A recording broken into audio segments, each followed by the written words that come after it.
On est jugé. Arrête de tout prendre personnel. Toi et moi, on se dit des belles choses. Ouais. Stéphanie nous regarde, puis elle dit « Ah, un bromance. » Elle nous juge Tu pas. nous juges. Elle nous regarde. C'est comme As-tu vu 7 jours?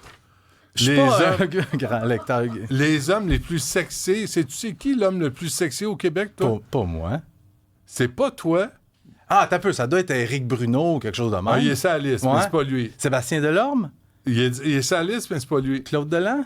Ça, c'est mon père. Non, mais on le salue.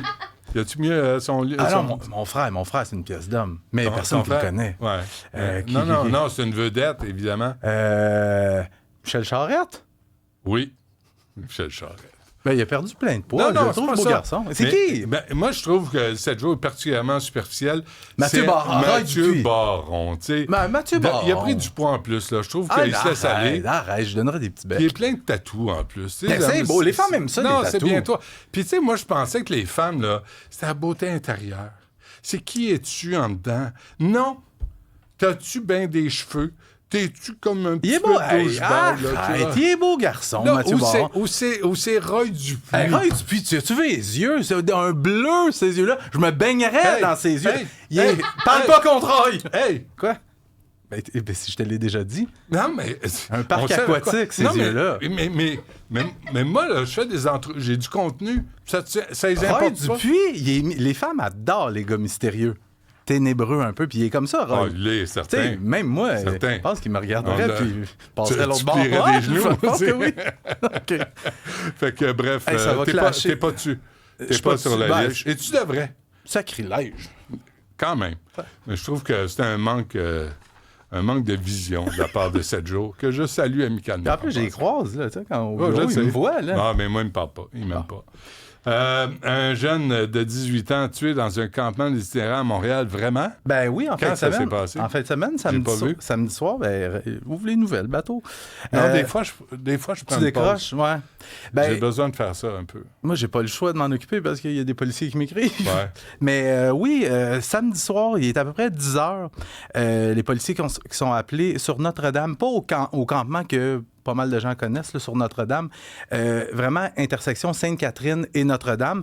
Un endroit un peu isolé, mais il y a un campement pour itinérants là également. Quand les policiers arrivent là, trouvent un homme blessé, un homme de 35 ans blessé et un jeune de 18 ans qui est en arrêt cardio-respiratoire a été sauvagement poignardé. Son décès est constaté sur place. J'en ai appris un petit peu plus parce que en fin de semaine, la police de Montréal donnait absolument aucune information. Selon mes informations, la victime de ce meurtre-là, il s'appelle Zouhir Boumadi. Un jeune de 18 ans, on me dit que ça pourrait être une affaire qui a un lien avec les stupéfiants, mais Zouhir Boumadi, lui, il a eu 18 ans, Benoît, au mois de février. Depuis février, il y a déjà eu une condamnation pour possession de biens criminellement obtenus, entrave au travail des policiers. Donc, une condamnation au criminel. Et il est en attente de 3 procès dans 3 affaires différentes. Il vient d'avoir 18 ans. Il venait d'avoir 18 ans.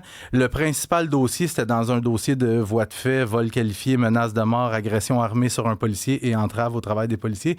Donc, je pense que c'était pas un enfant de cœur. Puis qu'est-ce qui s'est passé? C'est que c'est ça. Il a été poignardé à mort et il y a un gars de 35 ans qui passait par là.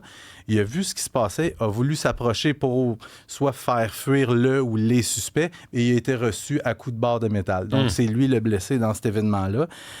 Le ou les suspects sont en fuite parce qu'on n'exclut pas la possibilité qu'il y ait plus d'une personne qui ait participé. Ça, c'est dans le campement, là, parce que lui, il était là. Il y avait... Lui, c'est pas un itinérant. Fait qu'est-ce qu'il faisait là? Ouais. J'ai pas la réponse. Mais aller vendre de la drogue où il devait pas en vendre? Peut-être. Ouais. Peut-être. On ne sait pas.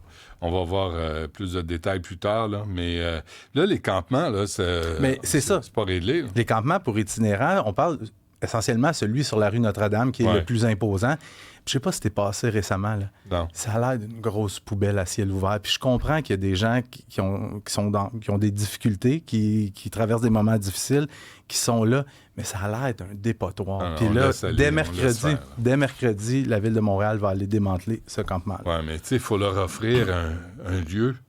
Mais Benoît, il y en a beaucoup là-dedans qui iront pas dans des refuges. Tu sais pourquoi? Parce qu'il y a des règles à respecter dans des refuges. Puis eux autres aiment la liberté que ça leur procure. Mais nous, on a le droit de dire, je suis désolé, là, mais tu peux pas Tu peux pas faire ce que tu veux en société. Parce qu'en plus, le campement de Notre-Dame, là, il donne sur des immeubles à logement. Là. Il y a plein de gens qui sont tannés. Ben oui, j'imagine. Pas de libération pour l'homme qui a foncé sur une itinérante. Je vais faire ça quand même rapidement. Ouais, un petit mot sur Luigi Fragomeli qui a échoué ce matin dans sa tentative d'être remis en liberté pour la durée des procédures judiciaires, demeurera donc détenu, du moins pour le moment.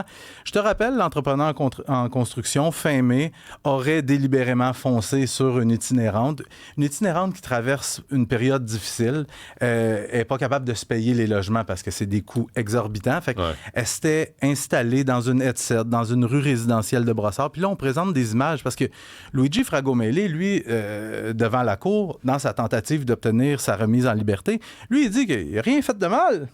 Il n'a rien fait de mal. Il dit, moi, je m'en allais juste chercher mon courrier. Et pourtant, il y a des images qui montrent clairement Luigi Fragomeli au volant de son camion, de son entreprise, qui fonce dans les effets personnels de cette itinérante-là qui est dans la headset.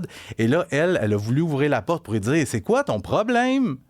Et il a reculé, il a roulé sur la jambe, il a fracturé la cheville.